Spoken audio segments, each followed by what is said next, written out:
আপনার স্ত্রীর স্তন হাজারো পুরুষ দেখেছে, এদিকে আপনি মসজিদের প্রথম কাতারে নামাজ পড়ে জান্নাত কিনতে চাচ্ছেন। আপনি কি জান্নাতকে মামাবাড়ির মোয়া পেয়েছেন?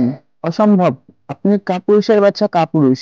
আপনার বাবা আপনাকে জন্ম দিয়েছে ঠিকই, কিন্তু আপনাকে দিনের শিক্ষা দেননি, আর দিন না থাকার কারণে আপনি আপনার বউকে ছেড়ে দিয়েছেন লাইক কমেন্ট ভিক্ষা করার জন্য টিকটকে, ফেসবুকে, ইউটিউবে।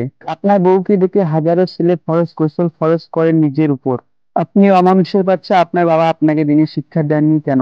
জনাব, আমার কথা রাগ করবেন না, নহর দিলেন আপনি, আর কল্পনায় হাজারো ছেলে আপনার স্ত্রীকে নিয়ে সহবাস করে।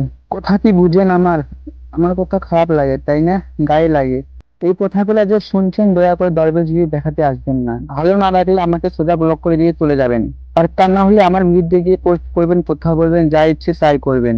আমার কিছু যায় আসে না, কিন্তু দরবেশগিরি দেখিয়ে আমাকে ভদ্রতা আওয়াজ শোনাতে আসবেন না। সারা দেশে চলে জেনা, সারা পথে ঘাটে চলে জেনা, সারা টিকটকে চলে মেয়েদের অর্থ উলঙ্গ নাচ, সারা দেশের পথে ঘাটে বাথরুমে চলে এসব, সারা দেশ ভরে গিয়েছে নগ্নতায়। তারা এসব করতে পারবে আর আমরা বলতে পারবো না কেন? এই জাতি হককে সহজে মেনে নেয়নি। আপনার লজ্জা কামনা করি আমি। আপনার বউ টিকটকে হাজারো ছেলেকে নাভি দেখাচ্ছে। আপনি অমানুষ হয়ে মানুষকে নীতিকথা শিখাতে আসবেন না।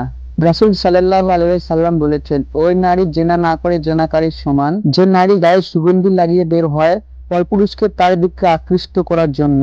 এবার বলুন, আপনার স্ত্রীর অবস্থা কি? আপনার স্ত্রী বুকের ফিতা পর্যন্ত হাজার পুরুষকে দেখায়, আপনার স্ত্রীর কি হবে বলুন?